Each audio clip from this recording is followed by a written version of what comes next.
Ya. Buenos días, estamos en el día viernes 30 de octubre en el programa Por Voz Propia, las y los trabajadores organizados por Nueva Constitución y Nuevo Estado. Este es el octavo programa de un ciclo que se desarrolló a contar del día viernes 11 de septiembre de este año. El segundo programa fue el día 18 de septiembre y así hemos continuado todos los viernes con distintos dirigentes y dirigentes sindicales de la quinta región, también de la región metropolitana, para conocer sus opiniones sobre el momento político que se vive en Chile. Hoy es el último programa de este ciclo y para este programa especial, porque ya sabemos los resultados del plebiscito del 25 de octubre, invitamos a dos grandes dirigentes de la quinta región de Valparaíso. En primer lugar está la compañera Mabel Zúñiga Valencia, que es presidenta de la ANEF de la quinta región, y está el compañero Manuel Martínez Campaña, que es director nacional de la FENFUSAT, de Trabajadores de la Salud, ¿ya?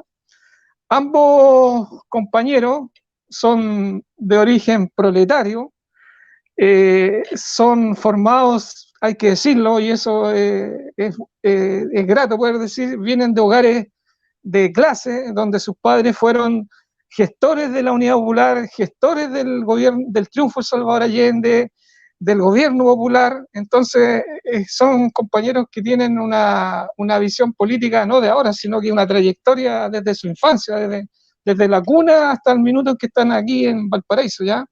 Nosotros lo hemos visto a ellos, han sido los conductores durante años de las marchas que se ha hecho el pueblo de Valparaíso, los trabajadores.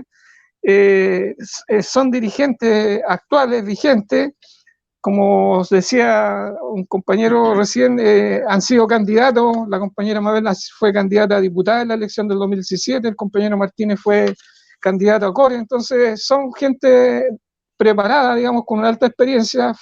Por lo tanto, lo que conversemos en este programa es valioso, digamos, recoger esa opinión, y ese es el sentido de este programa, y por eso se llama Por Voz Propia, las y los trabajadores por Nueva Constitución, Nuevo Estado. Así que le damos la bienvenida a ambos compañeros.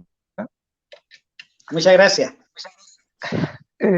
Bien. Gracias, compañero. Sí. Bueno, la primera, en este programa vamos a conversar siete temas que están ligados, pero cada uno tiene su especificidad, y es donde queremos entrar a recoger, que se emita y se dé a conocer la opinión de ambos dirigentes sobre estos temas que vamos a tocar. El primero se refiere el día 25 de octubre, se hizo finalmente el plebiscito, que recordemos fue postergado. Es una conquista de la movilización de los trabajadores, del pueblo, de la juventud, de los explotados, de los pobres, por un sentimiento de rebeldía, un sentimiento de reconquistar la dignidad frente al modelo que surge desde la dictadura, desde el golpe militar. Bueno, los resultados están presentes ya hoy día sobre la mesa, y sabemos que votaron aproximadamente 7.600.000 chilenos, lo que representa aproximadamente el 50-51%. Digamos, es una cifra mayor a la elección anterior, pero estamos hablando más o menos de la mitad de los chilenos. Y en ambas preguntas, aproximadamente el 70,2%, 78,2% está el apruebo, y también en un porcentaje similar la preferencia del pueblo chileno, que es la convención constituyente. Entonces, en base a estas cifras que son conocidas, y a la trayectoria que se desarrolló durante décadas a partir del 18 de octubre y la lucha por ganar este plebiscito, la gran pregunta que uno quiere conocer la opinión de ambos es cuál es el análisis de las cifras, qué reflejan estos resultados, estos números, cuáles son las implicancias que tiene tanto para los trabajadores, las trabajadoras, para la sociedad chilena, para lo que estamos viviendo, ¿ya? Y también una pregunta adyacente es cómo hacer que se pronuncien más chilenos, o sea, que la próxima votación, que va a ser el 11 de abril, lleguen más chilenos a expresarse y a votar por los partidos populares. Eso es lo que nosotros queremos, digamos, por los partidos de los trabajadores, por los partidos de izquierda, que son los que tienen las mayores ansias de cambiar lo que se vive en nuestro país. Entonces, en ese ámbito digamos, que está expresado, es poder conocer la opinión de ustedes. Yo partiría en esta primera pregunta con la compañera Mabel, ¿ya? Bueno, yo lo primero que quiero señalar respecto de esto es que hay que considerar que esta elección es efectivamente la de mayor participación. Siento eco. Sí. No sé si apagan ustedes los micrófonos. Ahí está. Ahora sí. Ya. Bueno, creo es la elección con mayor participación desde que se definió el voto voluntario. Y en un contexto además de pandemia. Y además no se elegían personas. Y tiene que ver también con... o sea, hay varios elementos ahí. Uno no puede saber lo que piensan los que no votaron. Sabe lo que piensan los que votaron, ¿no? Pero claramente hay un número importante de jóvenes que votaron esta vez, que no habían votado nunca. Tengo bastantes casos muy cercanos en mi población, por ejemplo, y que tiene que ver con esta idea de transformar Chile. La gente que fue a votar fue con esa decisión, fue con la más absoluta convicción de que con esto era una etapa más en el proceso que fue impulsado desde el 18 de octubre por ir transformando este país y convertirlo en un país de mayor justicia social, fundamentalmente. No estoy tan segura que la gente que votó quiera votar o puede identificar esta noción de partidos, como tú asegurabas, de partidos de izquierda y partidos populares o partidos progresistas o etcétera, o que haya que asegurar que vayan a votar por los candidatos de los partidos. Yo creo que no va por ahí. Creo, y la impresión que tengo a propósito también de lo que ha sido el desarrollo de las asambleas, las ollas comunes, la discusión en todas partes, el debate, creo que lo que la gente quiere es una transformación incluso respecto a la forma en que se hace política. Y hay una fuerte crítica respecto a cómo se ha desarrollado la política hasta hoy día. Entonces, no es un tema antipartidos, pero sí un tema de poder votar por aquellos que representen efectivamente el sentir popular y aquellos que efectivamente vayan a desarrollar un proceso que signifique hacer participar al pueblo chileno, es decir, que se comprometan con el desarrollo de hecho de la Asamblea Constituyente.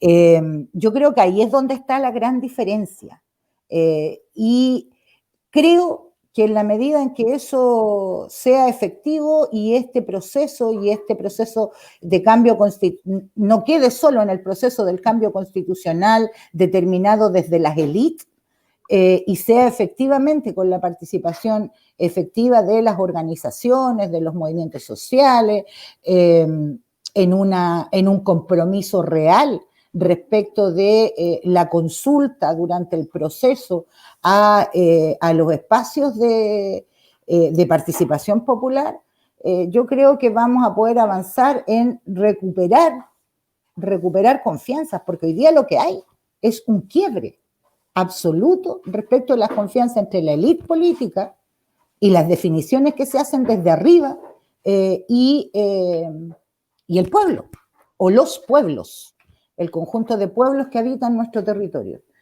Entonces, yo me quedaría hasta ahí. Yo primero valoro enormemente lo que ocurrió el 25 de octubre. De hecho, durante todo el día yo decía, más allá del resultado, fue un día muy hermoso. Durante todo el día, la familia, además, fue la primera vez, por lo menos en Valparaíso, que pudieron salir un domingo por más de 3 horas y pudieron salir con sus familias, las plazas, se ocuparon plazas.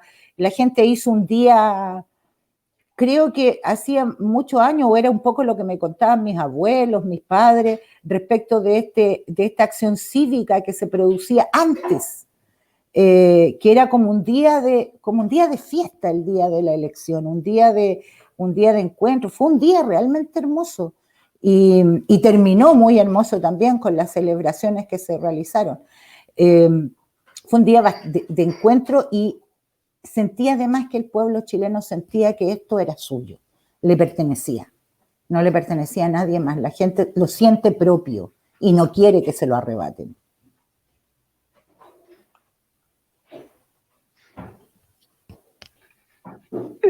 Bien, bien, gracias compañera Mabel. Compañero Martínez. Sí, yo voy a agregar 2 o 3 cosas nomás para no hacer abuso de la audiencia. Ahora sí. Audiencia. Ya, ahora sí, Sí. para no Sí, hacer abuso sí. de la audiencia. Yo creo que coincidimos en varios puntos con la compañera Mabel a propósito de esta transformación que tiene la élite política con un desencanto absoluto en ir en busca de la realidad social, de esta conformación de partidos que son súper estructurales y que efectivamente no tienen ninguna vinculación con la base. Comparto esa opinión con la compañera. Pero la compañera dio 2 elementos que para mí son trascendentales en el proceso, ¿no? Y ella habló de la palabra transformar. Yo creo que ese es el problema. Justamente lo que estamos aquí hoy día queremos transformar y no reformar.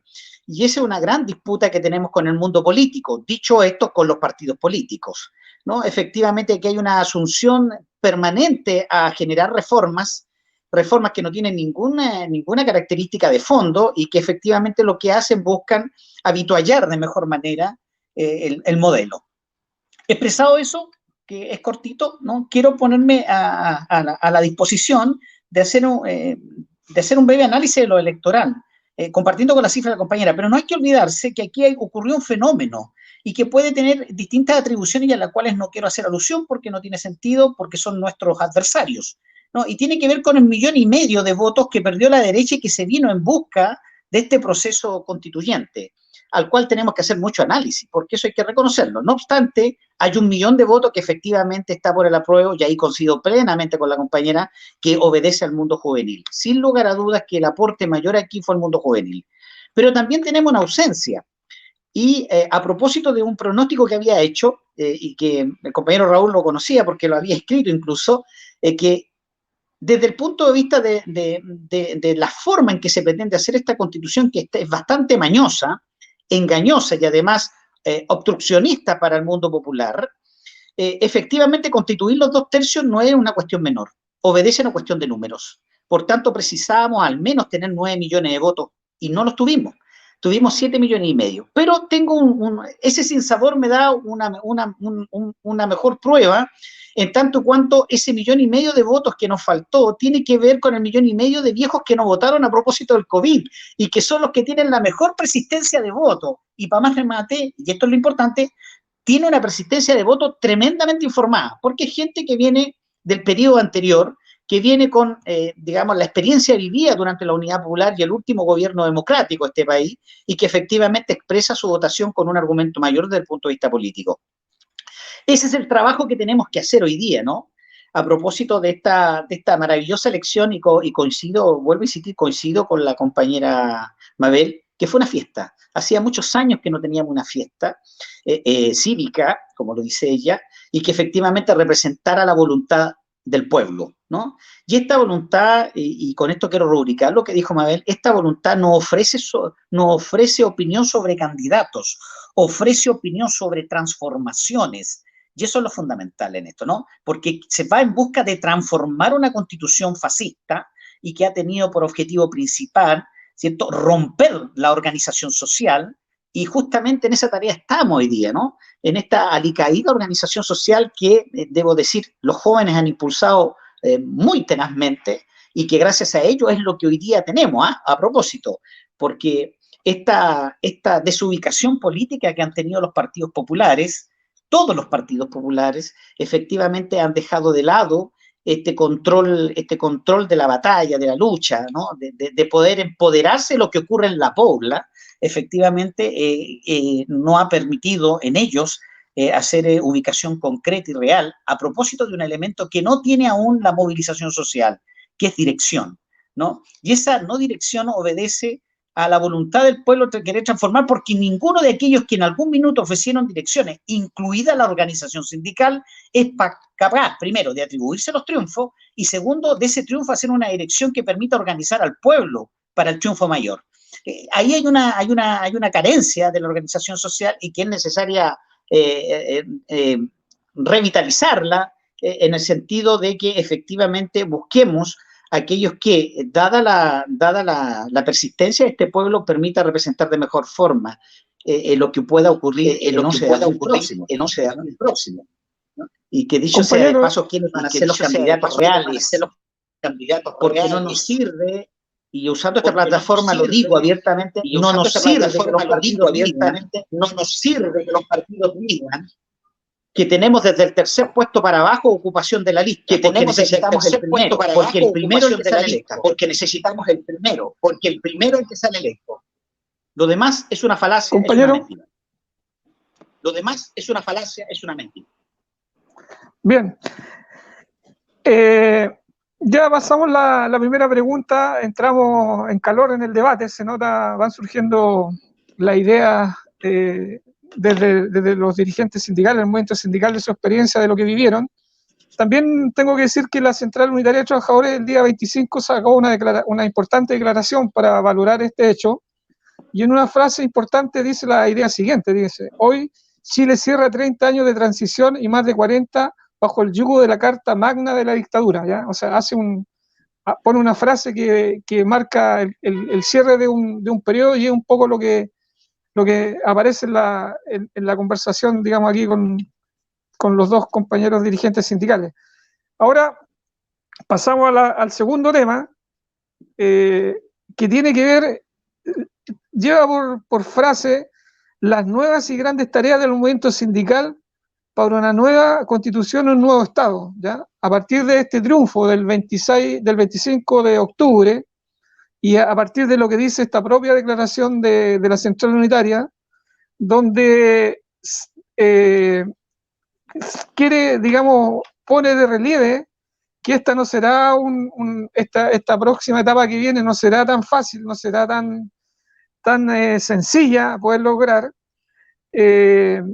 que es un proceso que está en disputa, digamos, con las clases y la élite gobernante de nuestro país.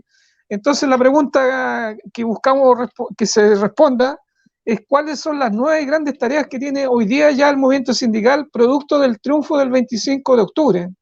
¿Ya? Que parecieran no ser claras, ¿ya?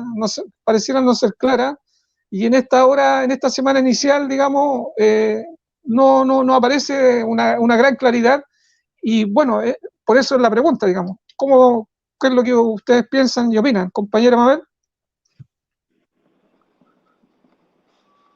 Está mi perro ladrando, entonces se va a meter el ruido de mi perro ahí entre medio. Mira, yo quiero partir señalando que yo siento que hemos tenido muchas debilidades desde el mundo sindical en poder señalar con fuerza aquello que ya venimos discutiendo hace muchísimos años.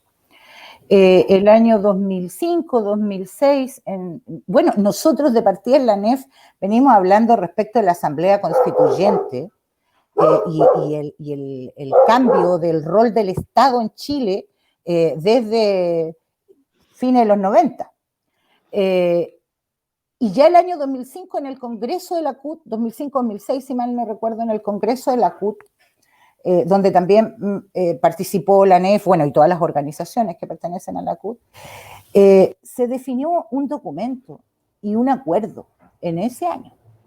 Y allí se hablaba de Asamblea Constituyente y la necesidad del cambio de la Constitución ya en ese tiempo. Y habían argumentos que establecían las razones y que tenían que ver con la forma en que este rol subsidiario y esta lógica de privatización, por decirlo así, de los derechos sociales y de los derechos humanos, estaba atentando contra el conjunto del pueblo trabajador. Entonces, y se definían varias cosas. Uno de esos temas en esos años ya hablábamos de los temas que tenían que ver con la previsión social, con la seguridad social. Ya en esos años veníamos hablando de la necesidad de los cambios que se tenían que producir en materia de educación, en materia de salud y fundamentalmente en trabajo, y que tenían que ver con terminar con el Código del Trabajo, ¿verdad? Y los amarres que constitucionalmente están establecidos respecto de derecho a huelga y participación de algunas organizaciones sindicales en esos procesos. Entonces, negociaciones ramal, en fin. Lo que quiero decir con esto es que por algún motivo, en algún momento, y a propósito un poco lo que dice Manuel, con esto de quedarnos en la lógica de la reforma y no de la transformación, empezamos a hablar del pasito que había que dar para llegar a la transformación, pero empezamos a perder el objetivo, ¿verdad? El objetivo estratégico transformador. Entonces, porque sin duda había pasos que ir dando, pero no podíamos abandonar el objetivo estratégico. Es decir, cuando nosotros decíamos, bueno, nosotros queremos una asamblea constituyente y una transformación a la Constitución, pero en la lógica de los procesos se podían producir algunos procesos de transformación. Bueno, esos son para avanzar, pero lo que nosotros queremos es esto. De alguna manera eso se perdió y eso provocó un quiebre importante dentro de la unidad y las confianzas también de los trabajadores organizados y sindicalizados, que no superamos el 11%, además. Entonces, también hay una constante a olvidarnos un poco del desarrollo necesario que debe existir respecto de organizar a aquellos que no tienen derecho a ser organizados. Constitucionalmente no tienen derecho a ser organizados, o producto de las leyes laborales no pueden ser organizados. ¿Cómo nosotros, trabajadores organizados, aportábamos en eso? Así, por ejemplo, nosotros colaboramos fuertemente en el proceso de organización de los trabajadores honorarios, por ejemplo, que no tenían ningún derecho a organizarse. Entonces, pero de alguna manera también empezamos en conjunto a perder esas lógicas. Por eso creo que es necesario hablar también de nuestras debilidades para poder comunicar y hacer efectivo la lógica estratégica respecto de las tácticas que se pueden ir desarrollando en el camino como movimiento sindical. Y por otro lado, creo que de alguna manera esta discusión también, cuando no se convierte en una discusión basal, también termina siendo una discusión de ley.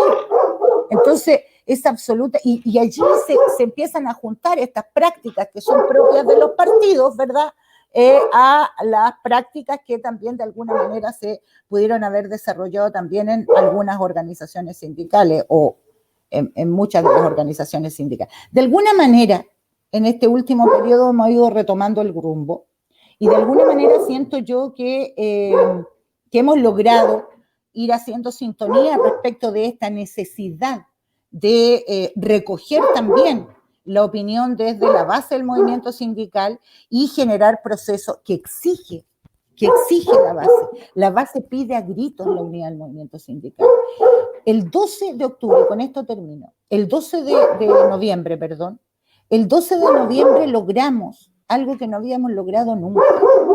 Nosotros muchos habíamos parado y habíamos pedido paro nacional por el tema previsional y hubo organizaciones que se negaron. Pero el 12 de noviembre logramos, pese a todas nuestras debilidades, convocar a un paro nacional. Y más allá de un par de organizaciones sindicales que no lo asumieron, Chile paró el 12 de noviembre. Y ese paro, que también está absolutamente invisibilizado, ese paro fue determinante para que Piñera se desesperara y llamara por teléfono a Lagos, ¿verdad?, a Frei y Bachelet, a los expresidentes. Por esa llamada telefónica existe, la han reconocido, ¿verdad? Esa llamada telefónica es la que origina, ¿verdad?, la que origina el consenso de la LIC y el famoso acuerdo por la paz. Sin ese paro, habríamos seguramente tenido solo represión y estas lógicas, ¿verdad?, de no entender que le podíamos hacer daño a un elemento sustantivo para quienes ostentan el poder, que es la economía. O sea, el trabajo y la producción de Chile depende de las y los trabajadores. Entonces, un paro de trabajadores, un paro de un día, fue determinante. Y eso fue con unidad. O sea, las veces que nosotros logramos alcanzar unidad efectiva y en la acción, porque la unidad no es solamente pongámonos de acuerdo entre dirigentes, unidad en la acción, cuando logramos efectivamente unidad en la acción, hacemos temblar a las fuerzas del poder. Y es tremendamente decisivo. Entonces creo que ¿qué es lo que nos falta hoy día? Yo estoy muy preocupada de que hasta hoy nosotros no hayamos tomado una decisión en la línea de lo que planteaba, en este término, en la línea de lo que planteaba Manuel, que nos estemos golpeando con fuerza, que no puede ser que los empresarios puedan ser candidatos a lo que quieran y las organizaciones y las vecinales estén impedidas y sus dirigentes puedan participar en procesos electorales. Alguien tiene el micrófono abierto, entonces por eso se hace eco. Alguien tiene el micrófono abierto, entonces por eso se hace eco. Bueno, yo creo que nosotros necesitamos ahí tomar decisiones claras, concretas y una definición programática en términos de cómo empujamos el carro y cómo hacer ver que el pueblo trabajador chileno, que contempla a los organizados y los no organizados, ¿verdad? Los que pueden hacerlo y los que no pueden hacerlo. El pueblo trabajador chileno es quien tiene que estar en primer lugar en este proceso. Disculpen que me haya extendido, nadie me hizo callar. Disculpen que me haya extendido, nadie me hizo callar. Sí, bueno, la entendemos, compañera, que digamos el desarrollo de la opinión se puede pasar digamos de los marcos, digamos, de tiempo, pero está bien, digamos, ¿ya? Compañero Manuel. Sí, voy a entregar dos o tres ideas centrales a propósito de estas nuevas grandes tareas del mundo sindical y que precisan ser resueltas rápidamente, ¿no? A propósito, el primero, el término de la unidad. ¿Cómo generamos la unidad del mundo sindical frente a un tema que se subyace en lo que plantea la compañera Mabel?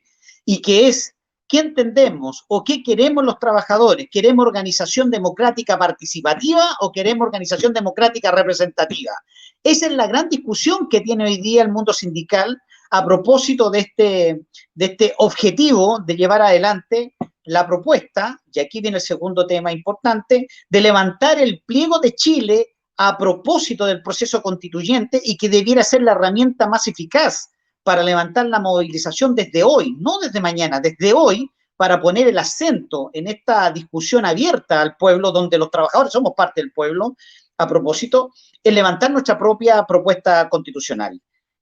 Tenemos diferentes dificultades, es decir, efectivamente, las condiciones que nos permiten habituallar de mejor manera el movimiento sindical hoy día están obstruidas y dicho sea de paso por una situación de carácter sanitaria y que tiene que ver con el COVID, pero también tiene que generar algunas situaciones de remesón al gobierno central y en particular a las expresiones políticas, particularmente cuando las condiciones, y aquí me voy a poner la camiseta, las condiciones de los trabajadores de salud están planteando, ¿no?, una serie de demandas, ¿no?, de exigencias, dada la condición del COVID-19 y en las condiciones en que se encuentran hoy día los tres tipos de sistema de salud: la sanitaria y fiscalizadora, la primaria, ¿no?, y la hospitalaria en particular. Yo creo que efectivamente este elemento de generar acuerdo, este elemento de tener sentido común y que permita habituallar de mejor manera la argumentación desde el mundo del trabajo, precisa necesariamente democracia participativa.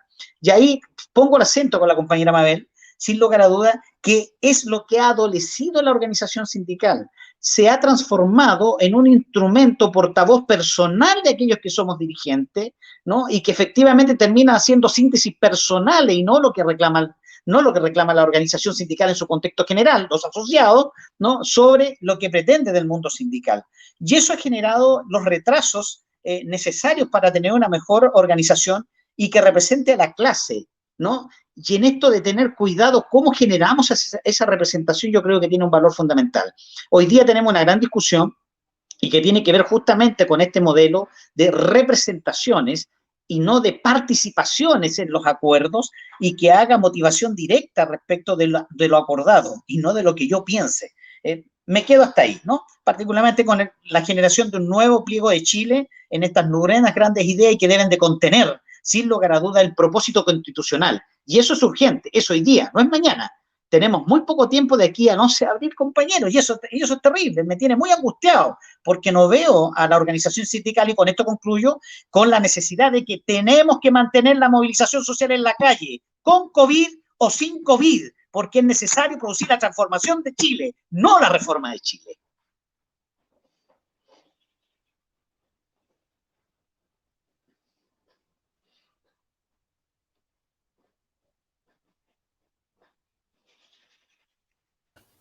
Raúl, estás muteado, estás sin micrófono.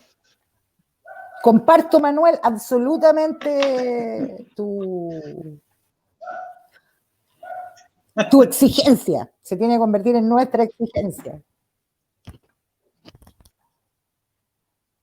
Raúl, no te escuchamos, se nos cayó Raúl, vamos a tener que seguir conversando. Lo apaga cuando no corresponde. Lo prende cuando no corresponde.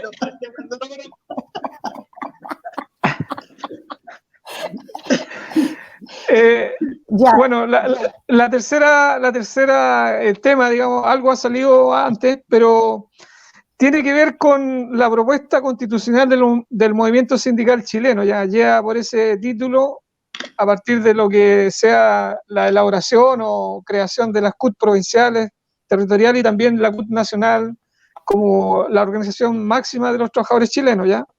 Bueno, yo sé que el compañero Manuel Martínez hizo un esfuerzo y elaboró, digamos, una propuesta desde su mirada. Y bueno, yo le daría la palabra en primer lugar al compañero Martínez para que haga una síntesis en el tiempo que tenemos más o menos estipulado de esa propuesta, de lo más importante que se pueda transmitir a los que estén escuchando. Y en segundo lugar a la compañera Mabel, para que también nos haga, a partir de lo que eventualmente escuche del compañero Martínez y de sus propias ideas, nos pueda también decir algo sobre si es factible la propuesta de la organización sindical y cuáles deberían ser algunos de los contenidos que ésta debe tener. Entonces, compañero Martínez, adelante.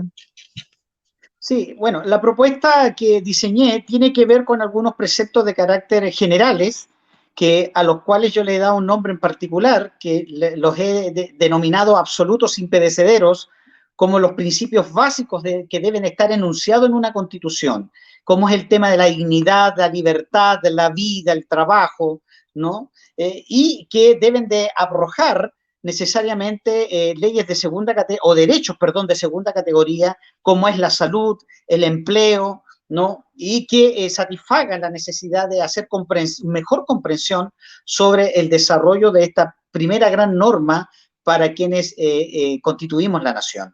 Y sin lugar a dudas que el elemento que debe ser constituyente en ello es la concepción de plurinacionalidad. Por esa razón, yo he expresado en mi perorata, he expresado que precisamos una nueva constitución que genere un nuevo Estado plurinacional, democrático, social y de derechos. Y he puesto la palabra derecho no por antojo al último, porque estoy estableciendo que la base principal de organización de un Estado es el acto social, aquello que justamente esta constitución que se pretende hacer ha invisibilizado por reglamento.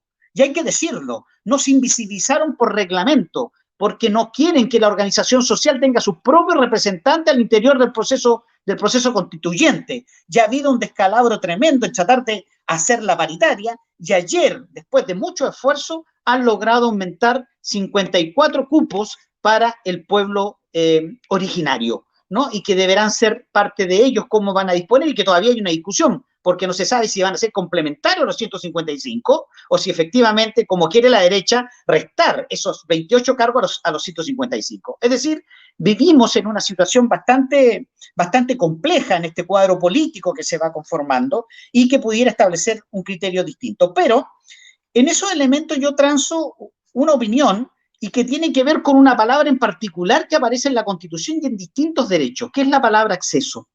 La palabra acceso solamente hace atribuciones al acto de ingreso o derecho de paso. Lo voy a poner en términos de lo que conozco, que es salud. Vaya, siéntese en la sala de espera y muera esperando, porque tuvo usted acceso al hospital, pero no tiene derecho a tener la conducción de un aparato de equipo, ¿no? Sea de profesionales y técnicos, para mejorar la condición de salud. La palabra acceso es parte contribuyente al modelo neoliberal, a propósito de aquello que dice asegurar, como es el derecho, pero después de la coma lo niega, ¿no? Y eso es lo que hace en cada una de las acciones que se reflejan en el artículo 19 de la actual Constitución.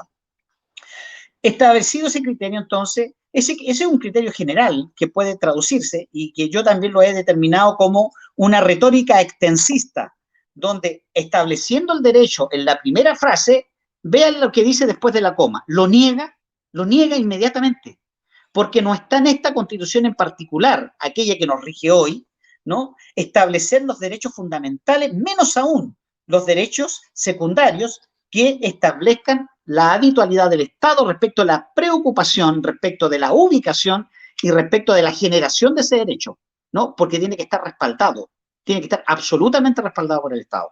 Bueno, establecido ese argumento, es difícil poder hacer una síntesis porque el documento tiene hartas carillas, ¿no? Es difícil, pero yo creo que desde el punto de vista fundamental, la expresión de una constitución es, en definitiva, la confrontación de fuerzas de clase y que va a quedar determinada en ley. Eso es una constitución. Por tanto, va a depender de nuestra fuerza de clase cómo se va a expresar esa fuerza de clase en esta constitución. Por eso debemos estar, y hago un insistente llamado, que tenemos que generar un acto de movilización permanente. Mientras ellos estén discutiendo en la Cámara de Diputados o en otro espacio sobre los constituyentes, nosotros tenemos que hacer nuestra propia discusión en paralelo y en la calle al lado donde están discutiendo sobre lo que el pueblo exige y demanda en esta nueva constitución.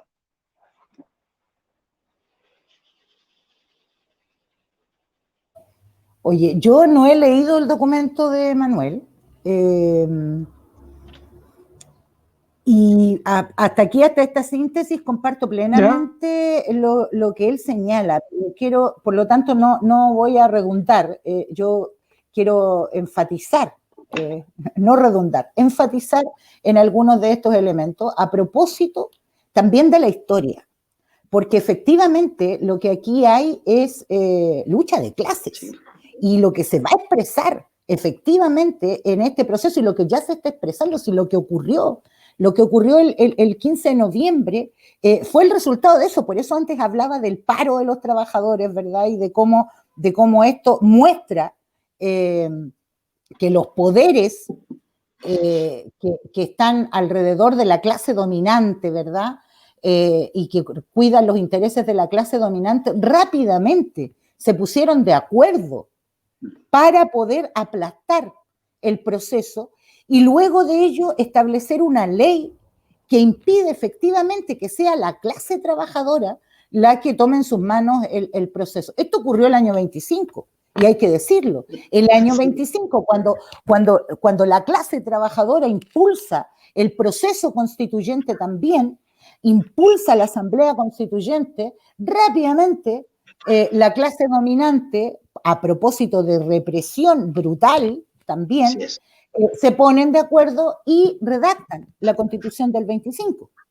Y la Constitución del 25, con las reformas que se fueron produciendo a través de los años, producto de los avances del propio movimiento popular y el movimiento sindical, logra ir teniendo algún carácter de mayores beneficios, pero en definitiva, siempre la clase dominante va a intentar apropiarse, ¿verdad? Y aplastar los intereses de la clase trabajadora. Por eso es tan importante, primero que nosotros, y nos ha costado mucho, lograr que se entienda, por ejemplo, que antes hablaba de esto de lo lingüístico, ¿no?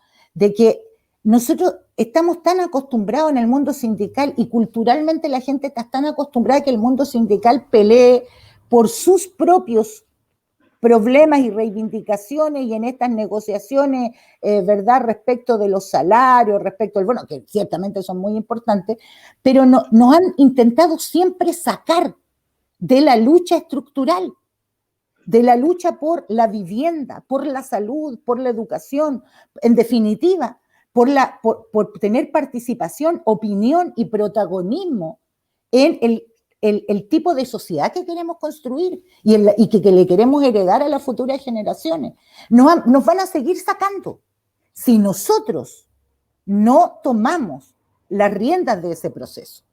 Y para eso es absolutamente necesario, y allí me van a disculpar, a lo mejor ustedes no van a compartir esto conmigo, pero seguramente, pero también nosotros tenemos que hacer eco de lo que dicen nuestros compañeros. Estas desconfianzas que existen, también existen en el mundo sindical. Y también existen respecto de las organizaciones sindicales. Para que la CUT vuelva a ser, ¿verdad? Para que la CUT vuelva a ser el espacio unitario por excelencia histórico que siempre fue, es necesaria una transformación también allí. Es necesario, bueno, producto de la pandemia no se pudieron realizar las elecciones universales, pero nos ha costado muchísimo ese proceso, el proceso de participación de la y los trabajadores en la toma de decisiones de la propia central. Entonces, hoy día mismo nos está costando muchísimo, muchísimo poder levantar un pliego y una acción común respecto de esta demanda estructural. Nosotros ya deberíamos considerar la forma en que vamos a incidir en este proceso de transformación. Y debiésemos asumir este proceso de transformación como un proceso propio del pueblo trabajador en su conjunto. Entonces, creo que la tarea que tenemos es titánica porque tiene que partir de un diagnóstico efectivo de nuestra realidad, pero también y en paralelo respecto de los objetivos estratégicos, el desarrollo de un pliego común, de la necesidad de empujar de tal manera, de saltar todos los torniquetes que nos quieran poner.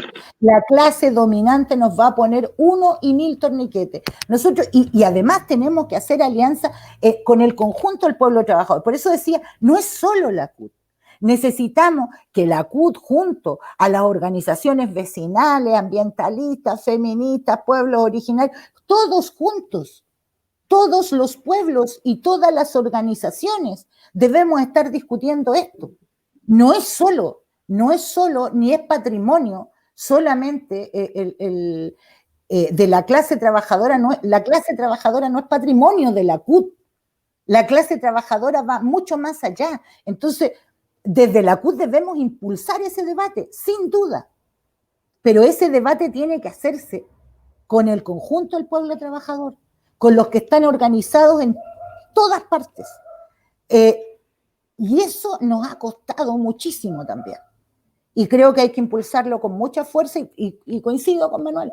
Tenemos poco tiempo, tenemos muy poco tiempo. Este es un momento histórico y no podemos permitir, por moral, por ética, por deber ético, no podemos permitir que nos lo arrebaten. Oye, ¿se cayeron ustedes o me caí yo? Porque no veo a nadie más. Caí yo me caí. Ahí están. Bueno, eso, yo creo que tenemos una tarea tremenda y que no podemos hacerle el quite a esa discusión y a ese debate. Raúl, si me permites.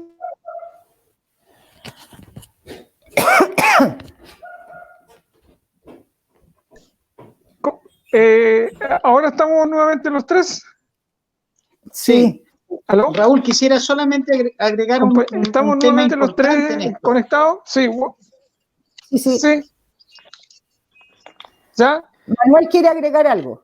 Sí, Sí, y esto a propósito de los compañeros auditores, de la ciudadanía, de las organizaciones sociales, ¿no? Solamente quiero señalar que el proceso constituyente, ¿se me escucha? Sí, se te escucha, ya, Manuel, parece que ya, Raúl no te escucha, pero yo te escucho. Solo quiero plantear que el proceso constituyente no es un proceso para camarillas tecnocráticas que creen que poniendo a los máster en leyes constitucionales van a venir a resolver el problema de Chile. No, la constitución política es del pueblo, señores, y métanselo en la cabeza. No hay ningún razonamiento objetivo ni claro, que aquí solamente sea un compendio de abogados estructuralistas que vengan a decirnos cómo tiene que ser la vida en Chile.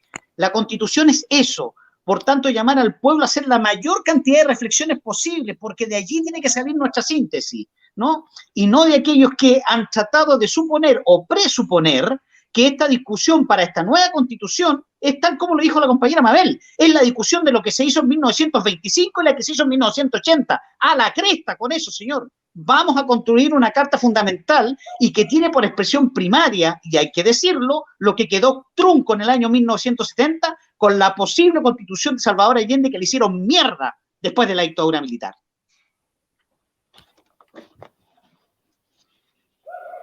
Oye, yo quiero agregar algo, ya que Raúl se cayó otra vez. Me voy a aprovechar solamente porque estoy ahogada por decirlo. A mí me impresionó muchísimo cómo estos tipos no escuchan. Bueno, primero todos triunfaron después, pues, todos ganaron. Lo primero, todos ganaron.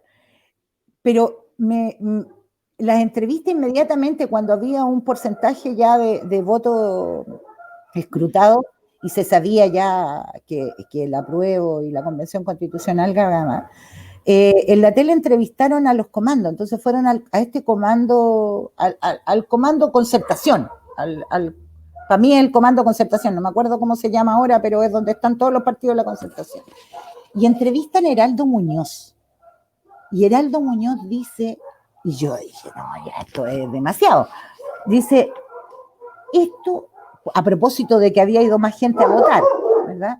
Entonces dice, esto es la demostración clara y categórica que el pueblo chileno está recuperando la confianza en la institucionalidad política. ¿Sí?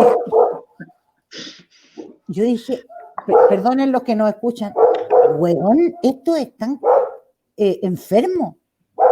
Al otro día sale la Mariana Elwin señalando que a propósito del desarrollo que ella tiene en materia de educación y qué sé yo, cuando nunca ha estado de acuerdo con la educación gratuita, ¿verdad? Ella, para constituyente. O sea, porque quiere proteger sus intereses particulares, pues, compañera. Por eso te digo, o sea, a eso mismo voy. Estos tipos están tan enfermos de poder y tan enfermos con esta vida de privilegios que han tenido, que no son capaces de escuchar y no son capaces de darse cuenta que el pueblo chileno no va a volver a votar por ellos, que no los quieren. O sea, tú donde vas, escucha, no quieren a los mismos. No quieren a los mismos de siempre, no quieren esta lógica donde además discuten en función de la participación de los pueblos originarios, la participación de las mujeres, la participación de los independientes, pero es como que ellos le entregan migajas. O sea, vengan a nuestras listas, que las vamos a encabezar nosotros, ¿cachai? Y les entregamos el raspado en la olla, ¿verdad? Les damos el raspado en la olla para incorporarlo, para decir que la cosa es más democrática. Entonces, bueno, si eso continúa de esas características, las listas vamos a tener muchas listas, que es un gran problema, que es una gran dificultad que podríamos enfrentar, pero van a empezar a levantarse listas independientes, desde los movimientos. De hecho, mañana nosotros tenemos una discusión en la Mesa Social de Valparaíso respecto de ese tema.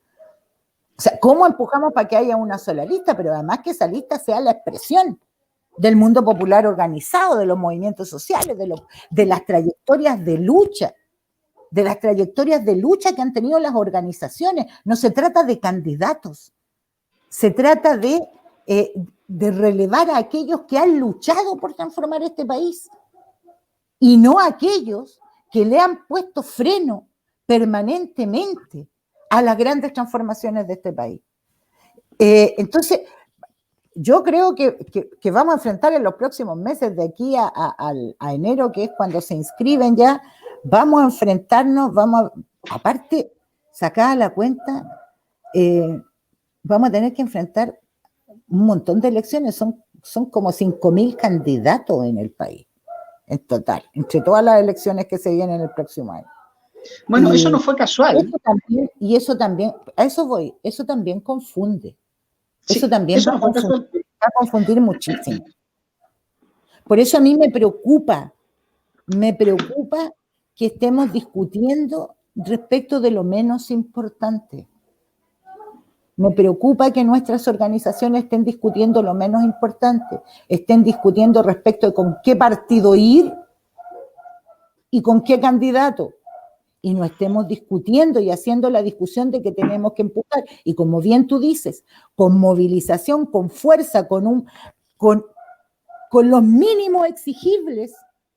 O sea, no puede ser que vayamos a entrar a un proceso de cambio constitucional amarrados por la Constitución que fue repudiada mayoritariamente.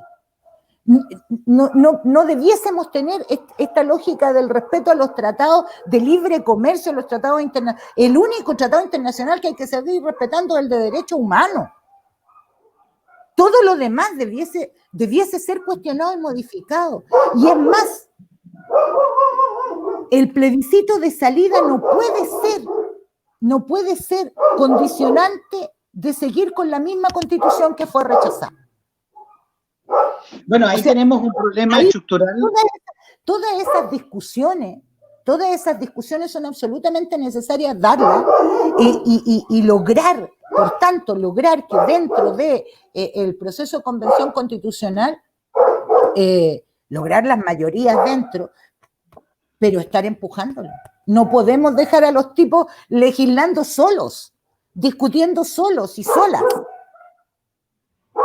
El movimiento social tiene que estar en la calle, peleando en paralelo, haciendo la asamblea constituyente de hecho. Correcto. Yo creo que ahí hay dos elementos que son constitutivos de una expresión olvidada. El proceso constituyente es una expresión colectiva.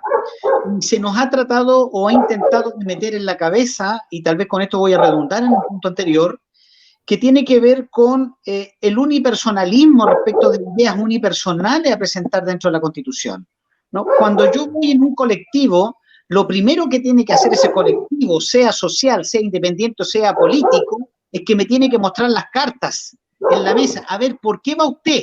Entonces aquí yo le pediría, así como hay que pedirle al Partido Comunista y así como hay que pedirle a la UDI, ¿cuáles son sus ideas constitucionales antes de yo ir en su lista? Porque no quiero verme atrapado mañana que en su idea de propósito constitucional yo esté fuera, ¿no? A propósito, y con esto creo que diseño un poco el fenómeno, a propósito de la exclusión de las organizaciones sociales, aquellas organizaciones intermedias que no están en este proceso constituyente. Es más, están tan golpeadas que para poder participar tengo que renunciar a mi cargo como dirigente sindical. Es decir, ¿dónde se ha visto eso? Y tal como dice Mabel, ¿no? El empresario, aquel que se ufana del poder económico, se presenta con toda su empresa y se sienta como constituyente. Eso no puede ser, ¿no? Al mismo tiempo, cuando un proceso constituyente debe poner la inhabilidad en la presidencia de la República, y a lo menos debiera estar presidiendo esta República por el periodo que dure la Constitución, la cesación de poderes, porque esto es así.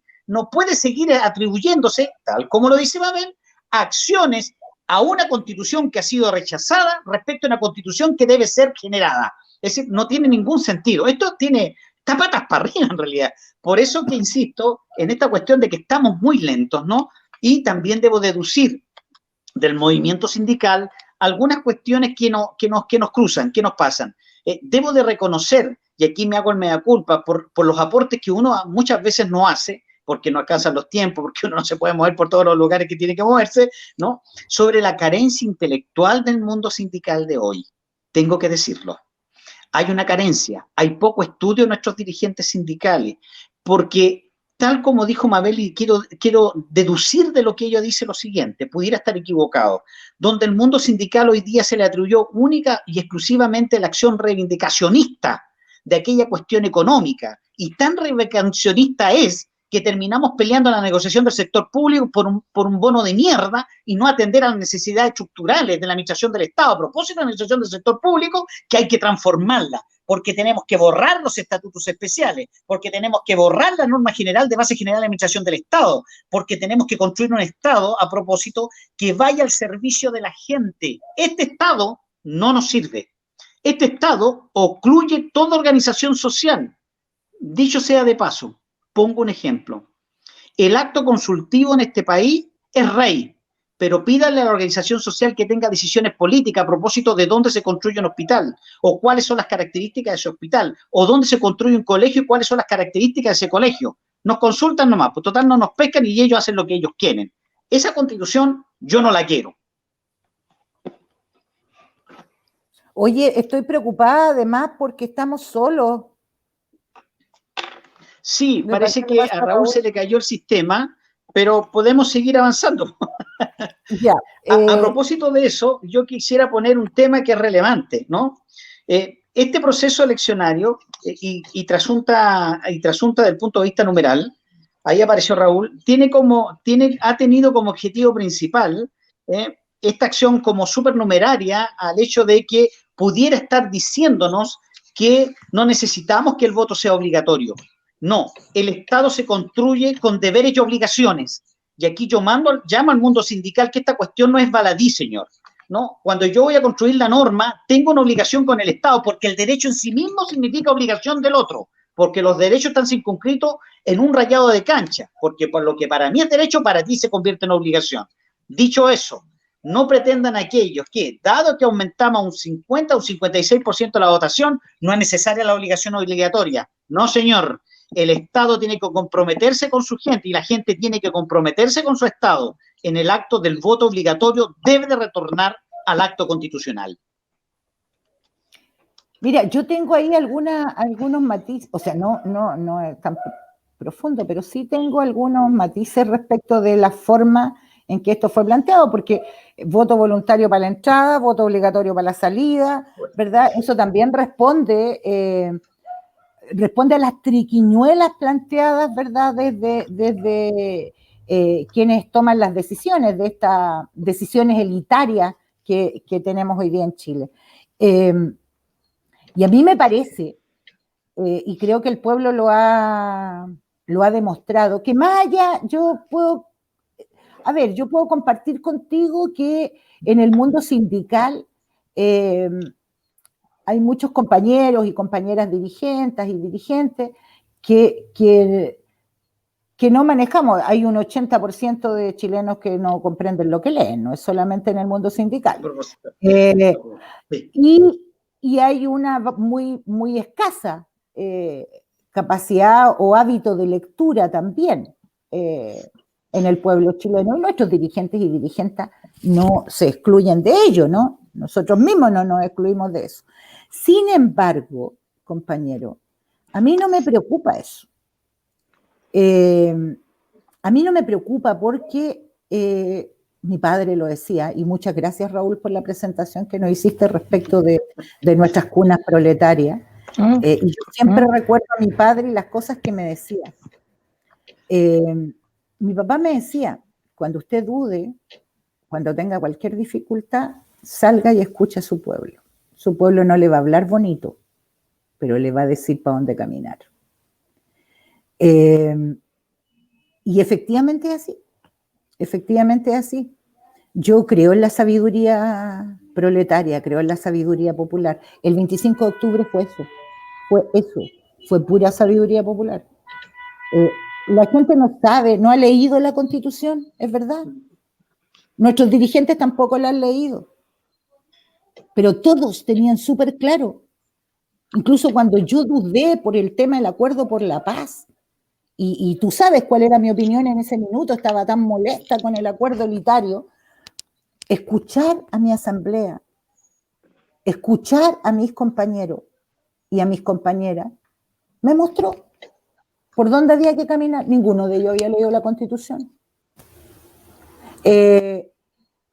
Entonces, lo que digo con esto es que no se trata, yo no hago una crítica respecto al tema de la intelectualidad.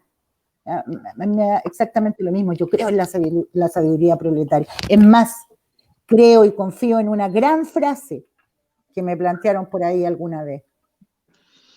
En la paciencia proletaria, siempre anteponiéndola a la desesperación pequeño burguesa. Nosotros debemos entender que hay procesos, y eso tiene que ver con el materialismo histórico, con el dialéctico, ¿verdad? Hay procesos, los procesos tienen que ir desencantando en otros. Por eso los objetivos estratégicos nunca pueden perderse. Yo creo que ahí es donde está la debilidad del mundo sindical, no en la intelectualidad, compañeros. Yo creo que la gran debilidad del mundo sindical ha sido esta forma de asimilarse a las lógicas y a las prácticas con que opera el mundo político, a la politización y partidización, ¿verdad? Versus la escucha activa respecto de la demanda popular. Y eso nos ha hecho perder los objetivos estratégicos que el movimiento sindical debiese tener. Entonces, creo que allí es donde ha estado nuestro mayor problema, en no poder definir estratégicamente cómo caminar y cómo avanzar. Y para hacer una definición estratégica se requiere discusión y debate. Y la ausencia de ello es lo que nos ha provocado esta situación.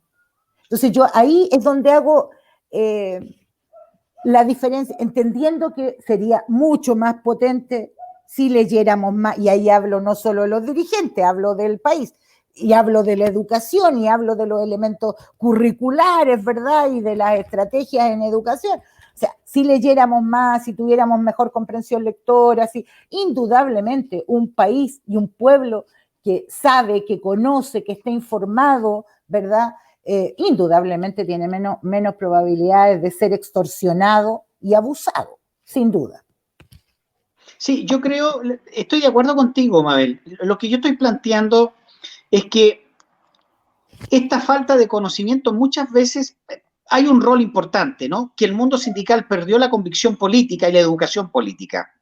Y ahí nos entramos hoy día en una nueva fase de dirigentes sindicales que son absolutamente antipolíticos y que son muy fines al régimen que los rige, ¿no? Y eso lo tenemos, y particularmente en el mundo público, ¿no? Eso es así. Y donde se expresa políticamente... Ese es un mal del neoliberalismo, que es cultural. Sí, pero lo que yo te quiero plantear es que el fenómeno que ocurre en los dirigentes, no estoy diciendo en la base, porque hoy día la base no logra expresar su acuerdo político en ese dirigente. Este dirigente, en este acto unipersonal, lo que hace es abuso de su condición en particular por diferentes razones, porque se acomoda económicamente, porque le es afín el fuero sindical o el abuso de ese fuero sindical, o lisa y llanamente porque genera una posición de poder, porque también lo hay, genera una posición de poder indiferentemente si es público o privado, y le permite generar una negociación en particular que le favorece en lo personal. Claro, eso tiene que ver con una falta de educación política. Dale. Yo creo que hay que hacer una diferencia. Dale. O sea, hay una diferencia que entre lo que tú estás planteando. Una cosa es que un dirigente sindical no tenga todos los elementos intelectuales, de conocimiento, qué sé yo, y que eso es generalizado y ok, puede ocurrir, pero que acabo de explicar y que también responde a las condiciones culturales y educativas del país. Y otra cosa distinta es lo que acaba de señalar respecto de que se acomodan, de que hacen mal uso. Eso para mí es corrupción. Y eso tiene... Pero que es parte del modelo. Lo que te quiero decir es que es parte del modelo, ¿no? Eso no tiene justificación. Eso no tiene justificación. Y ojo, porque cuando uno, a mí me ha tocado, compañero, usted lo sabe, cuando uno denuncia esos hechos, siendo socia de un gremio o dirigente del gremio, cuando uno denuncia esos hechos, esos hechos de abuso, de ponerse al lado de la autoridad, ¿verdad? De joderse en definitiva a sus compañeros por sacar prevención. Eso es corrupción. Eso es corrupción y una falta de ética. Y eso debe ser sancionado. Sin embargo, compañero, en muchos casos han salido a hacer defensas corporativas de dirigentes con esas características. Y estoy hablando transversalmente. O sea, allí todos los partidos, cuando tienen militantes, dirigentes, que cometen actos de corrupción y denunciamos esos actos, cierran filas y hacen defensa corporativa. Entonces, yo creo que lo que nosotros necesitamos, y por eso antes hablaba y me refería a las debilidades de las organizaciones sindicales y las razones por las cuales la propia base del mundo sindical va perdiendo confianza también, tiene que ver con eso, no con las capacidades intelectuales, sino con este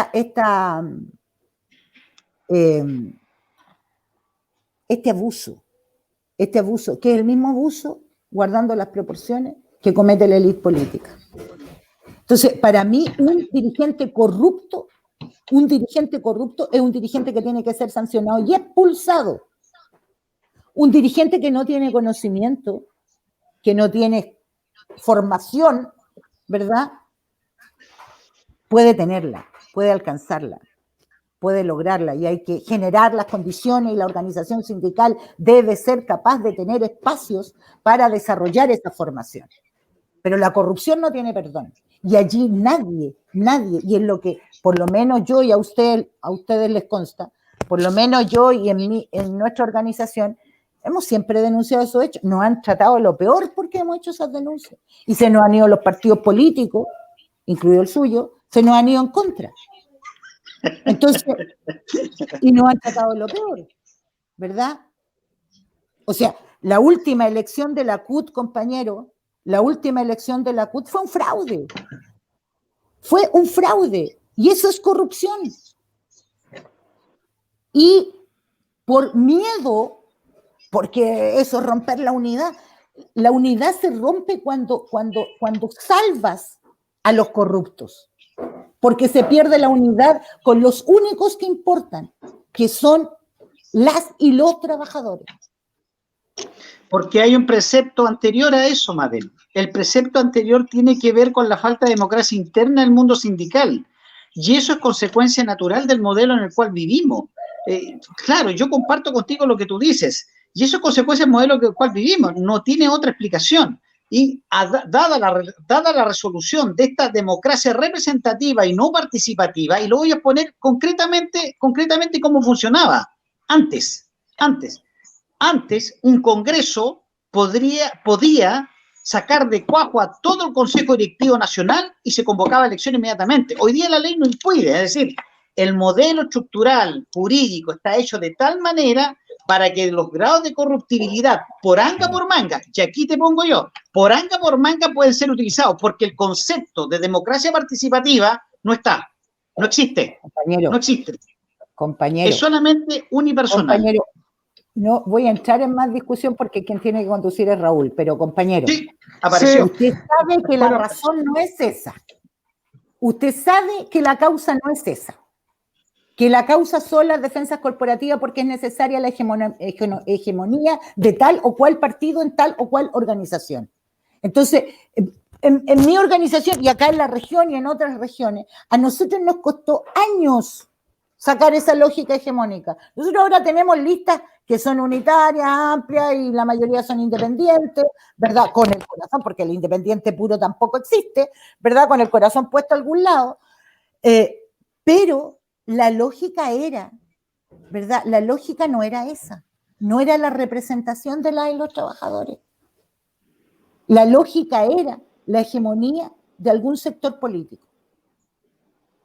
Entonces, y costó muchísimo en esta región romper con eso, por lo menos en mi organización. Entonces, es un esfuerzo que hay que hacer, porque tiene que ver con la forma en que los partidos políticos hacen política sindical también. Estoy de acuerdo contigo en eso. Entonces, Estoy de acuerdo contigo en eso. Y creo que allí es donde está la madre del cordero, compañero. La hegemonía no es a costa de cualquier cosa. Compañero Raúl, Raúl, sí, disculpa, yo te dije que esto podía pasar. No, sí. No, está bien. Problemas tecnológicos impidieron o sea, perdí la conexión y bueno, está bien que ustedes siguieran el ritmo de la discusión, digamos, y intercambio de opiniones. Yo lo comparto plenamente, ¿ya? Yo tengo igual un deseo de que, según lo que se sabe, el próximo año también van a haber elecciones generales de la CUT, y que parte de lo que se decía acá en esta conversación, digamos, en la próxima elección se resuelvan muchos problemas organizativos y de representación que tiene la central unitaria, digamos. Esa es mi aspiración, digamos, ejemplo, ¿ya? Le quiero dar un ejemplo. Yo tengo la primera mayoría Pero, en la última elección de la CUT, sí. y sin embargo no soy miembro del directorio.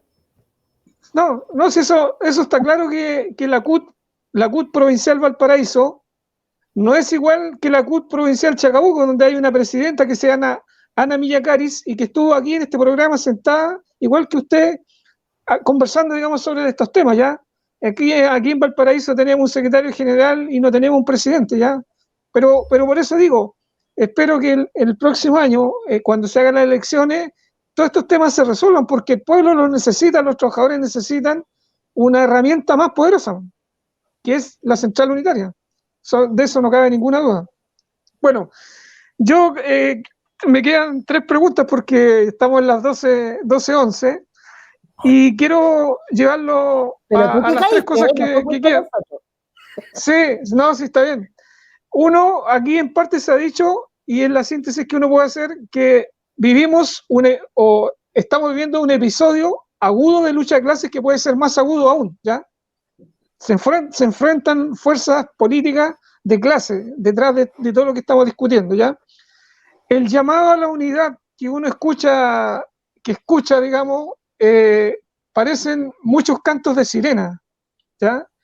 Y al pueblo no se le dice la verdad. Entonces,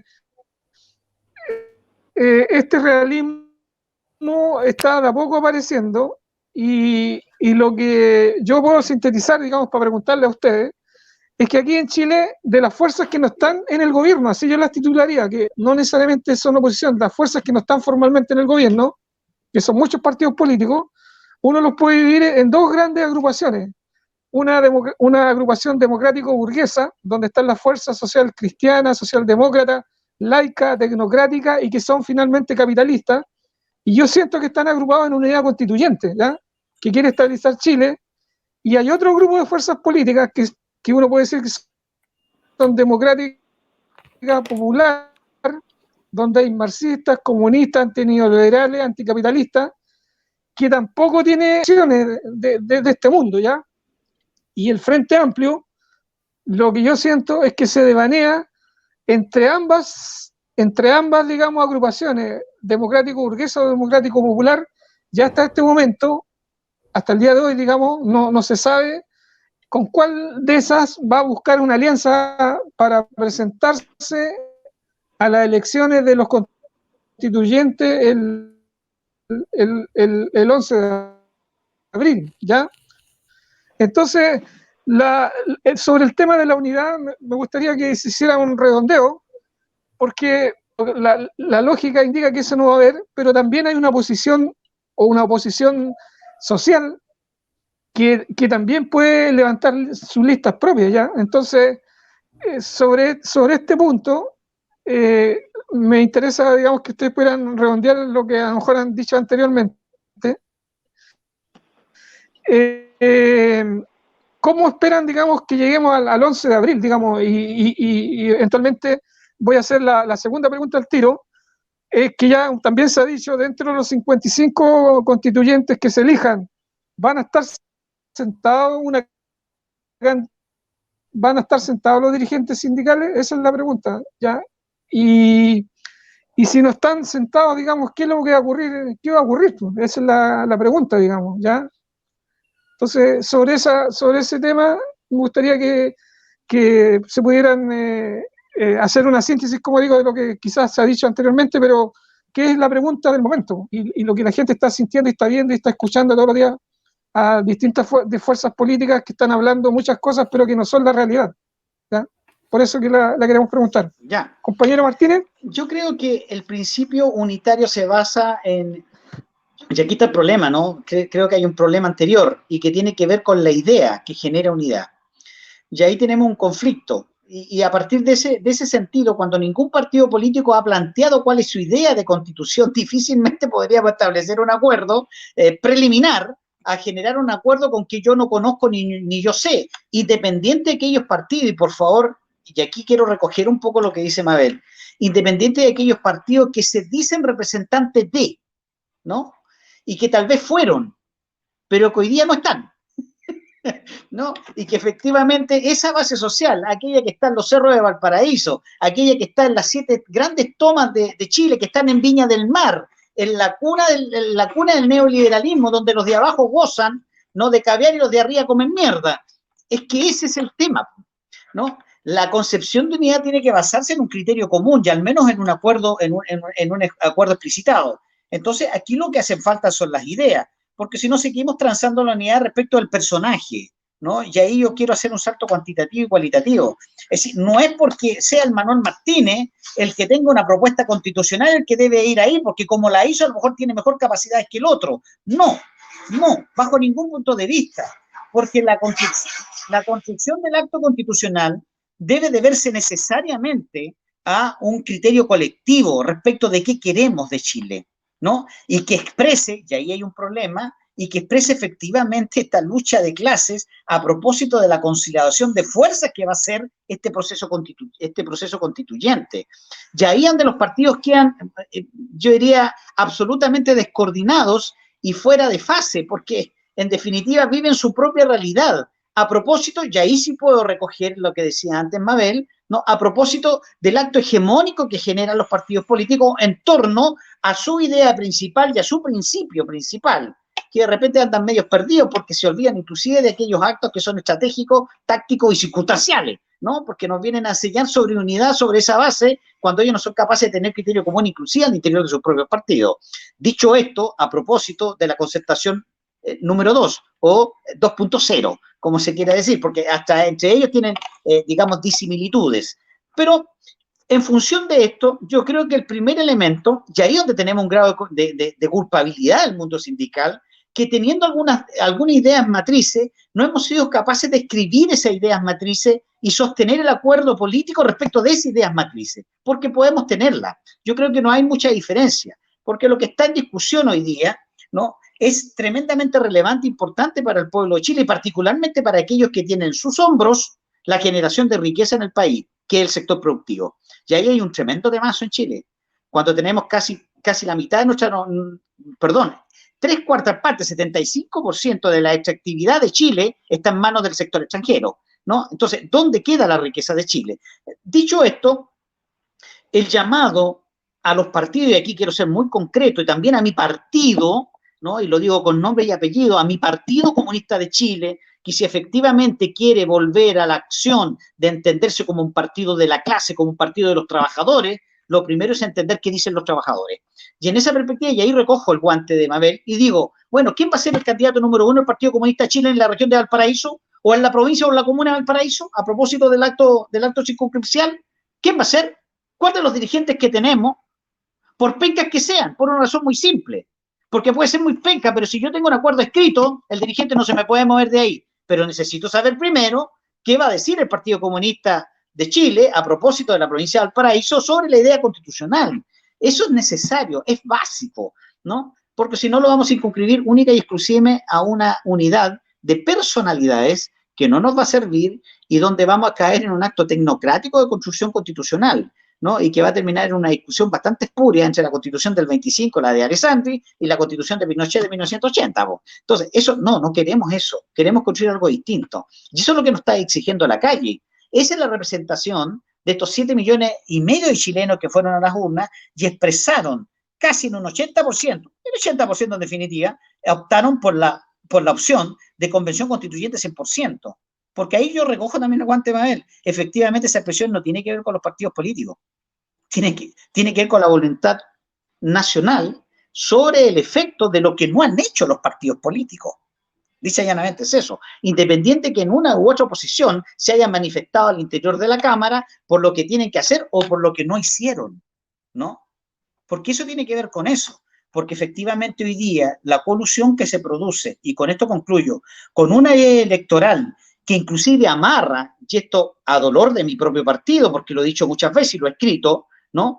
Estos partidos políticos en Chile con esta ley electoral se amarraron inclusive a un mismo principio filosófico, que no tiene sentido, porque no piensa igual el Partido Comunista de la UDI, porque sus principios de organizaciones son distintas, pero los circunscribieron a ese proceso de organización que hoy día los tiene en un debate interno, y ese debate interno tiene que definir, bueno, o es el Partido Comunista, marxista, Partido Comunista de Chile, marxista-leninista, o se rige por las normas que le instituyó una constitución política fascista que le vino a decir cuáles eran las reglas del juego por donde tenía que circunscribirse su idea política. Porque eso también tienen los partidos hoy día. Si tú lees la ley, todos los partidos piensan iguales, no hay ninguna diferencia, porque está estipulado en ley. Nadie va a negarse a sí mismo. Porque tendría el Partido Comunista que reconocer el socialismo, que reconocer la revolución, pero quedaría fuera inmediatamente, porque dicho esa idea central, ese principio básico del marxismo-leninismo, estaría fuera porque está excluida de la ley de partidos políticos, porque quedaría marginado, porque la Constitución dice que no se puede expresar eso. Entonces, establecido este criterio, con esto redundo, el llamado a la unidad tiene que ver sobre ideas centrales y poner en el primer elemento básico de la expresión de que si efectivamente quieren hacer una constitución que pueda tener el concepto del pueblo, es que el pueblo vaya a ese proceso de discusión. Es decir, yo llamo a los partidos políticos, particularmente al FAI, el Partido Comunista de Chile, que ponga a disposición el número 1, no el número 2 ni el número 3, el número 1, efectivamente bajo una idea central y un objetivo común sobre lo que vamos a plantear en este nuevo proceso constitucional.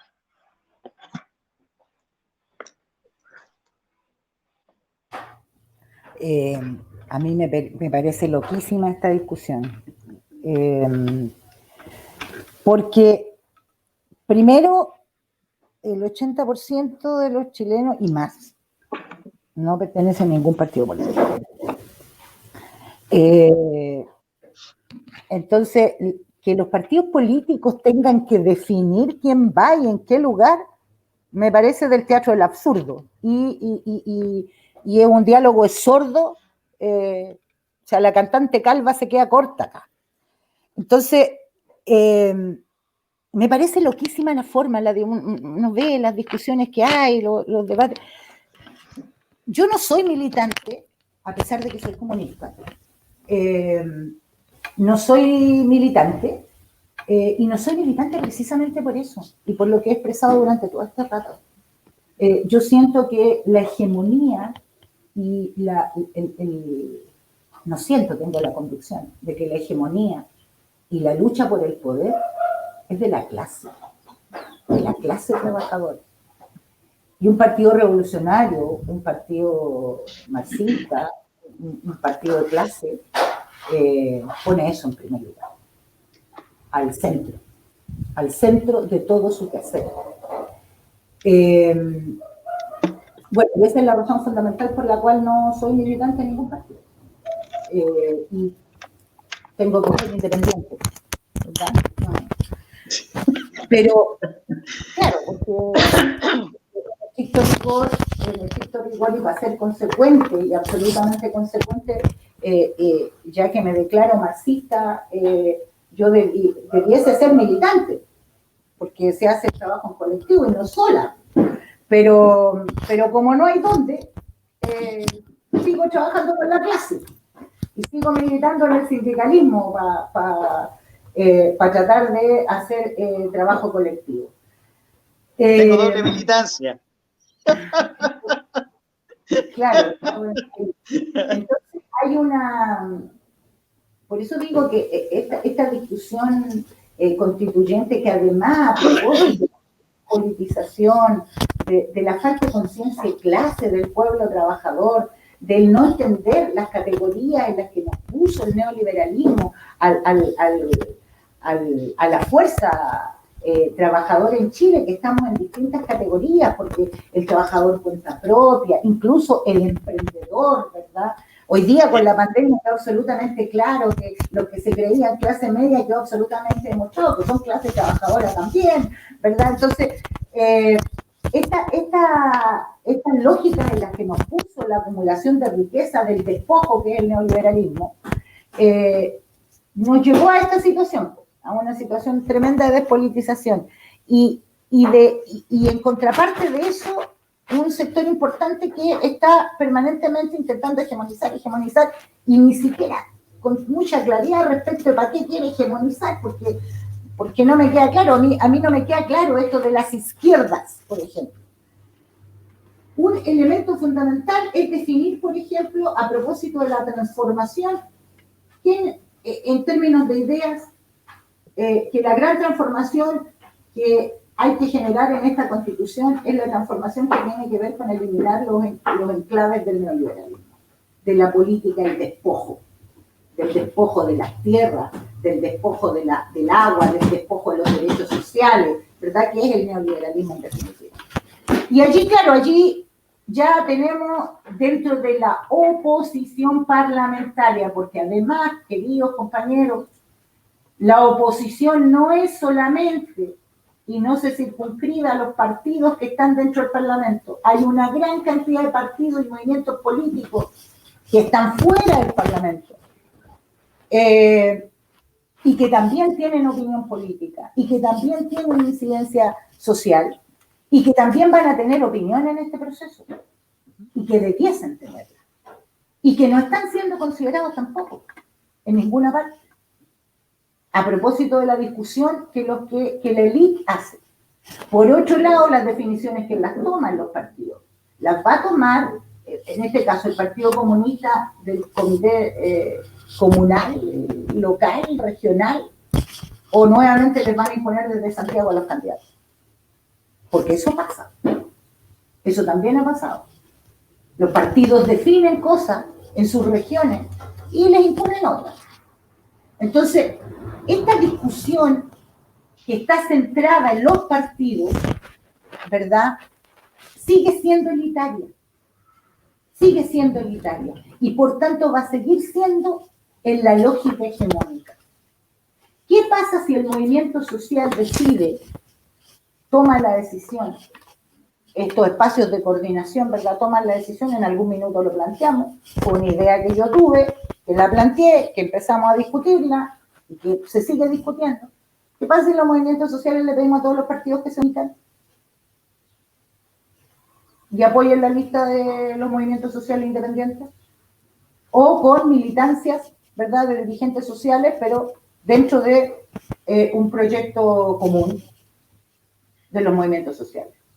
¿Van a estar dispuestos los partidos? ¿Van a estar dispuestos? A propósito de la lista única. Entonces, hay una... ¿por qué tiene que ser al revés la discusión? ¿Por qué tienen que decirnos ustedes, al 80% y más del 80% que no militamos, dónde tenemos que ir? ¿O con quién tenemos que ir? ¿Por qué no tienen que ser los movimientos sociales quienes les digan? No, pare, vaya a pelear por su presidente, vaya a pelear en la otra elección usted con su partido y su lógica hegemónica. Pero este proceso constituyente tiene que ser del pueblo y nosotros decidimos quiénes son los candidatos. Y allí las organizaciones sindicales, las organizaciones territoriales, las organizaciones barriales, ambientalistas, etcétera, harán la definición que corresponde. ¿Por qué no puede ser así? ¿Por qué tenemos que bailar el ritmo que otra vez nos pone la élite? Porque allí vamos a pelear unos con otros. Porque, compañeros, aunque tengamos muchas coincidencias, vamos a pelear dirigentes con dirigentes. Nos van a hacer matarnos entre nosotros para hegemonizar ellos. Entonces, este es un juego de juego perverso, ¿verdad? Un juego perverso que forma parte de esta lucha de clases y que tiene que ver con cómo entendemos a la clase y cómo entendemos la participación de la clase. O sea, y si hubiese que ir con partidos, yo decía el otro día, si hubiese que ir con partidos, ¿cuáles son los mínimos? Vamos a ir con los partidos que firmaron el acuerdo por la paz. Vamos a ir con los partidos que aprobaron la ley anticapucha y la ley antibarricada. Vamos a ir con los partidos que se han negado a discutir el impuesto para los superricos. Por mucho que se digan de izquierda, ¿no? Entonces, compañera, vamos a ir con los partidos que han votado una y otra vez en contra de los intereses del pueblo trabajador. O sea, a mí me dolería la guata pensar en eso. Me daría un poquito de asquito, ¿no? Pero bueno, esas son decisiones que se van a ir desarrollando y que se van a ir tomando en el camino. Yo tengo mi opinión y habrá que seguir discutiendo con mi organización también, porque finalmente tenemos que definir como organización.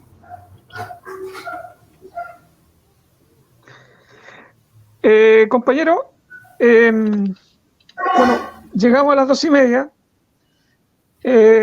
Pasó la 1:30 volando y la culpa la tuvo la Mabel. Queda, digamos, sí, bueno, pasó la 1:30 volando, que parecía mucho, pero no fue tanto, digamos, es poco.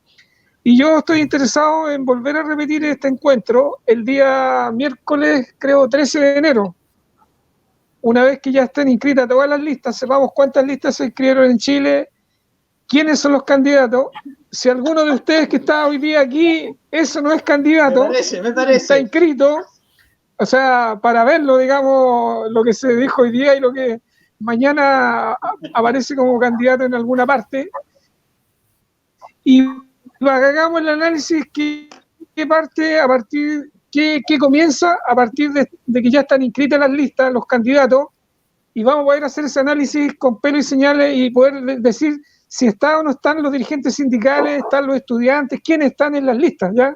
Y qué representa cada lista. Entonces, yo espero que podamos hacer ese programa, como digo, el miércoles 13 de enero, y hacer ese análisis ya con esta realidad escrita, digamos. De ahí partirá otro momento político en Chile, ¿ya? Ahora, para terminar, yo le diría, como dicen en todos los foros, 1 minuto para despedirse y decir algo de resumen, digamos, de lo que cada uno tenga, digamos, y con eso terminaríamos este foro, digamos, ¿ya? Que ha sido muy importante. A pesar de que no estuve conectado todo el tiempo, pero lo que escuché, digamos, y escuché harto, es interesante, como digo, tener las opiniones de ustedes, porque son las opiniones reales de lo que se siente, lo que se piensa desde el mundo de los trabajadores, digamos, y obviamente que hay una gran crítica no solo a la sociedad, sino que también a los partidos políticos, ¿ya? Entonces, bueno, eso es lo real, digamos, y eso es lo que hay que se tiene que conocer, y eso es lo que buscamos en este programa, ¿ya? Entonces, como digo, para despedirnos, partiría con el compañero Manuel, ¿ya? Para que nos haga su cierre de esta presencia. Adelante, compañero. Quiero empezar 2 ideas centrales, nada más. Primero, a propósito del proceso constituyente. El gran tema del proceso constituyente se va a llamar propiedad. Y esa es la gran discusión que tiene Chile, ¿no? ¿Quién es dueño de Chile y para quién queremos Chile en esta soberanía sobre la propiedad? Ahí entra el agua, la tierra, todo lo que expresó la compañera Mabel.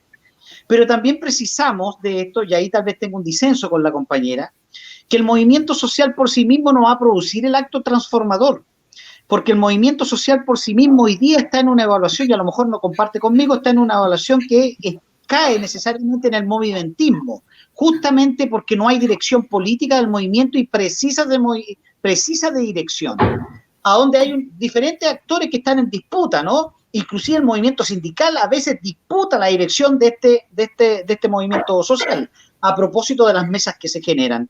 Pero lo redundante en esto es que, efectivamente, nos guste o no nos guste, precisamos de dirección política. Con esto no estoy diciendo, precisamos de la dirección partidista del movimiento que se pueda transformar en un movimiento político. No, Lo que estoy diciendo es que el movimiento social precisa de organización, y en eso debo reconocer que el movimiento social ha generado mejores accionamientos del movimiento social que los propios partidos políticos, pero aún nos falta harto, ¿no? Nos falta harto. Y segundo, señalar que efectivamente, o tercero, perdón, y con esto cierro, hacer un llamado efectivo a los partidos políticos, si efectivamente desean de que el mundo social se exprese, entreguen el número 1, no al número 2 ni al número 3, entreguen al número 1, porque eso también va a generar, y aquí también explicito una cuestión fundamental, que si esto no llega a tener buen fin, en términos de las reales representaciones en esta proceso constituyente, y me meneo así porque tengo hartas dudas sobre el proceso aún, ¿no? Permita un alzamiento popular más duro de lo que fue el 18 de octubre. Y no estoy amenazando,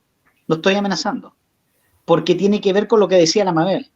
Cuando los partidos políticos no escuchan lo que está declamando el pueblo tiene el legítimo derecho a alzarse y hacer su propio camino. Y Malagüe el que terminó mal parado y salió pisado, porque así va a ser. Y no porque yo quiera o no quiera, porque si no logramos poner o cuantificar la unidad respecto a criterios comunes, nos va a pasar eso. Vamos a tener un Chile incendiado, compañera. Va a pasar eso. Me quedo hasta ahí. Bueno, yo... Gracias, compañero Martínez.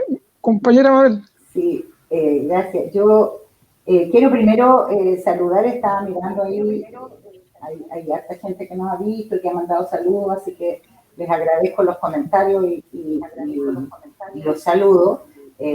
Al Bruno sí, efectivamente no se necesita este compañero, yo lo tengo absolutamente claro. Y quiero decir que depende de lo que entendamos por dirección política. Depende de lo que entendamos, porque yo creo que el pueblo ha demostrado, porque lo del 18 de octubre no viene solo, tiene un antecedente. Hubo muchos movimientos antes, Freirina, la Patagonia, Aysén, Calama, Movimiento No Más FP, los estudiantes del 2011, el cambio de la LOCE, generado por los pingüinos, ¿verdad? Han habido procesos y estallidos en distintos momentos por separado. Y en algún minuto, el pueblo sin conducción partidaria, ninguno de esos tuvo conducción partidaria, compañero. Pero sí la accionaria tenía súper claro por dónde iban. Todos esos estallidos fueron estallidos. Y en algún minuto, sin que ningún partido ni direccionalidad política lo dijera y lo estableciera, ¿verdad? Revienta este proceso el 18 de octubre y se constituye inmediatamente el proceso constituyente. Inmediatamente. Las asambleas territoriales surgen solas y ponen solas el elemento central en el tema de la Constitución, a propósito de que esa revuelta que se genera el 18 de octubre concentra todas las demandas y tu problema se convierte en mi problema. Un poco recogiendo lo que habían levantado los compañeros en Aysén. No tuvo direccionalidad política. No ha tenido direccionalidad política el proceso de enfrentar la pandemia. Al contrario, las direcciones políticas lo que han hecho ha sido legislar, discutir la legislación y discutir respecto de las legislaciones, y que finalmente han sido puras leyes en contra de los intereses de los trabajadores y el costo lo han pagado fundamentalmente los trabajadores. Pero el pueblo se ha organizado. Entonces, la conducción no necesita mesías. La conducción no necesita figuras. Necesita y la gente lo decía, cuando habla de ellos y nosotros, de que ya nos cansamos de que ellos nos abusen. Y esos son los argumentos de no tan lucha y clase. Y la gente sola habló de pueblo, no habló de ciudadanía. Habló de pueblo. Cuando todos los ciudadanos que pueden ir a votar, solamente habló de ser pueblo, somos parte de este pueblo. Entonces, eso es el nivel, por eso te digo que la sabiduría popular puede más, puede mucho más. Y yo estoy de acuerdo, van a haber estallidos, o puede continuar la revuelta y pueden haber situaciones mucho más dramáticas que las vividas del 18 de octubre, sin duda. Debemos prepararnos para eso, sin duda.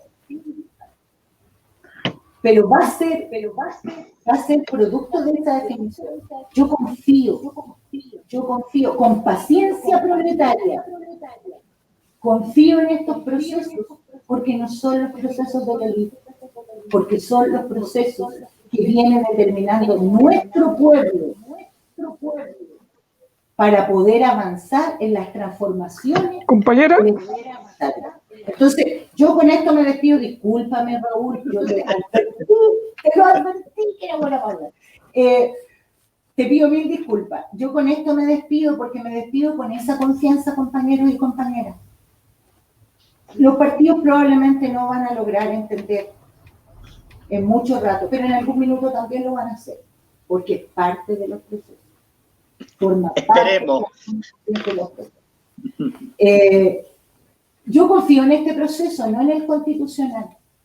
Yo confío en este proceso constituyente que ya se inició, que puede que no termine el 2021 o el 2022, pero estas lógicas van a ser transformadas gracias al pueblo y al poder popular. Con eso me despido, compañeros. Muchas gracias por la invitación. No se enojen conmigo. Igual soy buena persona.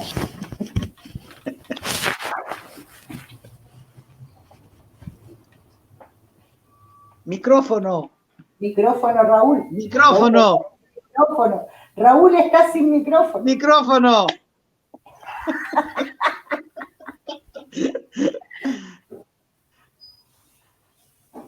No tiene micrófono el Raúl. Está tiene diciendo micrófono, chao nomás. Chao, Okay. cuídense. Vamos, que se puede. Vamos. Fuerza.